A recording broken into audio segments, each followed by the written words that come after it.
नमः शिवाय ओम नमः शिवाय ओम नमः शिवाय ओम नमः शिवाय।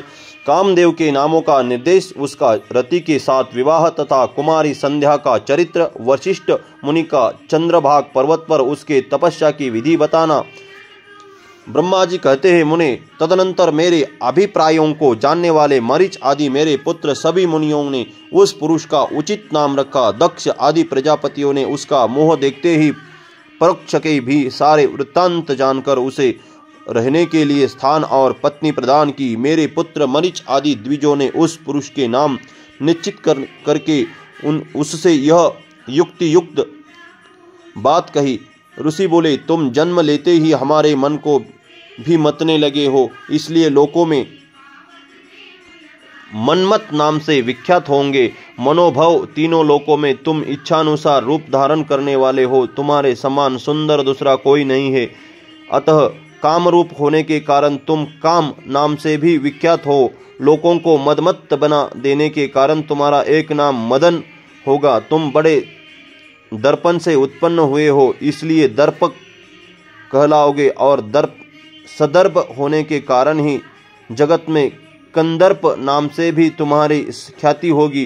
समस्त देवताओं का सम्मिलित बल पराक्रम भी तुम्हारे समान नहीं होगा, अतः सभी स्थानों पर तुम्हारा अधिकार होगा और तुम सर्वव्यापी पुरुषों में श्रेष्ठ। दक्ष तुम्हारी इच्छा के अनुसार पत्नी स्वयं देंगे, वह तुम्हारी कामिनी तुम्हारे अनुराग रखने वाली होगी। ब्रह्मा जी ने कहा, मुने, तदनंतर मैंने वहां से अदृश्य हो गया।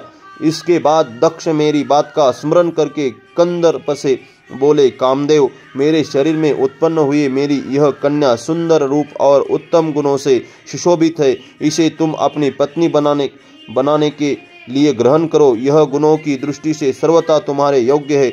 महातेजस्वी मनोभव, यह सदा तुम्हारे साथ रहने वाली और तुम्हारी रुचि के अनुसार चलने वाली होगी। धर्मतः यह सदा तुम्हारे अधीन रहेगी। ऐसा कहकर दक्ष ने अपने शरीर के पसीने से प्रकट हुई उस कन्या का नाम रति रखकर उसे अपने आगे बिठाया और कंदर्प को संकल्प पूर्वक सौंप दिया। नारद दक्ष की वह पुत्री रति बड़ी रमणीय और मुनियों के मनों को भी मोह लेने वाली थी। उसके साथ विवाह करके कामदेव को भी बड़ी प्रसन्नता हुई। अपनी रति नामक सुंदरी स्त्री को देखकर उसके हाव भाव आदि से अनुरचित हो कामदेव मोहित हो गए। तात उस समय बड़ा भारी उत्साह होने लगा जो सबके सुखों को बढ़ाने वाला था। प्रजापति दक्ष उस बात को सोचकर बड़े प्रसन्न थे कि मेरी पुत्री इस विवाह से सुखी है। कामदेव को भी बड़ा सुख मिला, उसके सारे दुख दूर हो गए। दक्ष कन्या रति भी कामदेव को पाकर बहुत प्रसन्न हुई। जैसे संध्या काल में मनोहारिणी बिंदु माला के साथ मेघ शोभा पाते हैं, उसी प्रकार रति के साथ प्रिय वचन बोलने वाला कामदेव बड़ी शोभा पा रहा था। इस प्रकार रति के प्रति भारी मोह से युक्त रतिपति कामदेव ने उसे उसी तरह अपने हृदय से सिंहासन पर बिठाया जैसे योगी पुरुष योग विद्या को हृदय में धारण करता है। इस प्रकार पूर्ण चंद्रमुखी रति भी उस श्रेष्ठ पति को पाकर उसी तरह सुशोभित हुई जैसे श्रीहरि को पाकर पूर्ण चंद्रमान लक्ष्मी शोभा पाती हो।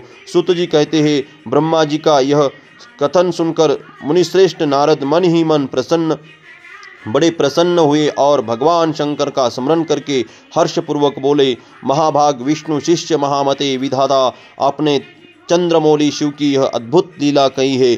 अब मैं यह जानना चाहता हूँ कि विवाह के पश्चात जब कामदेव प्रसन्नतापूर्वक अपने स्थान को चला गया, दक्ष भी अपने घर को पधारे तथा आप और आपके मानस पुत्र भी अपने अपने धाम को चले गए, तब पितरों का उत्पन्न करने वाली ब्रह्म कुमारी संध्या कहाँ गई, उसे क्या किया और किस पुरुष ने के साथ उसका विवाह हुआ, संध्या का यह सब चरित्र विशेष रूप से बताइए।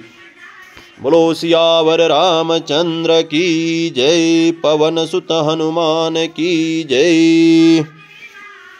ब्रह्मा जी ने कहा, मुने, संध्या का वह सारा शुभ चरित्र सुनो जिसे सुनकर समस्त कामियां मदा के लिए सती स्वादी हो जाती है। बोलो उमापति महादेव की जय। सांब सदाशिव शंकर भगवान की जय।